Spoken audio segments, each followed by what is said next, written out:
Une cérémonie des Bobards d'Or qui fait le plein. Lundi à Paris s'est déroulée la 9e édition de cet événement qui vise à récompenser les plus gros mensonges médiatiques. Notre reportage sur place, des images d'Hervé Grandchamp. Une salle bien garnie, une ambiance festive et des bobards passés au crible. Lundi, la 9e cérémonie des Bobards d'Or s'est déroulée à Paris au théâtre du Gymnase devant 700 spectateurs. Tout ce qu'on nous livre dans les médias n'est pas bon à croire. Je pense que nous aussi, on a notre devoir d'aller puiser différentes sources. Il y a une guerre médiatique aujourd'hui et on remercie le travail qui est fait par Paul Lemia pour nous réinformer avec humour et beaucoup de précision. Depuis 2010, cet événement récompense les plus grands mensonges médiatiques et l'édition 2018 s'est avérée riche en contenu. Pendant 1h30, les différents bobards ont été décryptés et critiqués par un jury composé de journalistes issus de Boulevard Voltaire, Nouvelles de France, du groupe Liberté et de Spoutnik.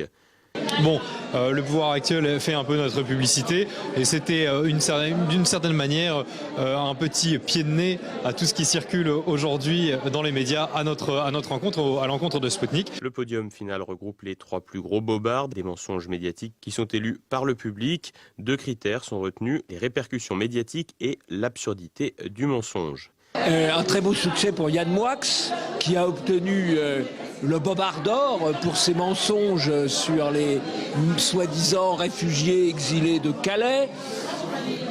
Une belle mention aussi pour l'affaire Théo qui a impliqué tous les médias dans un mensonge, un bobard total.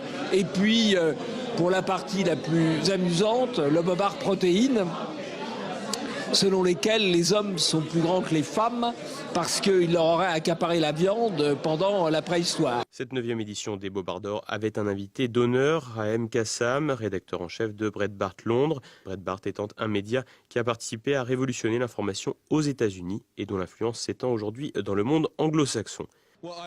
J'adore les Bobards d'Or, je pense que c'est une manifestation des plus remarquables. Ces Bobards d'Or ont pour effet de mettre toute la lumière sur les médias de l'établissement, mais d'une manière que ceux-ci voudraient éviter à tout prix. Vous voyez, depuis des décennies, ils profitent d'une situation où personne ne les a jamais remis en question. Et tout à coup, voici qu'arrivent des organismes comme TV Liberté, comme Breitbart, qu'ont lieu des cérémonies de remise de prix comme les Bobards d'Or, et maintenant, ils se sentent examinés comme ils ne l'ont jamais été auparavant.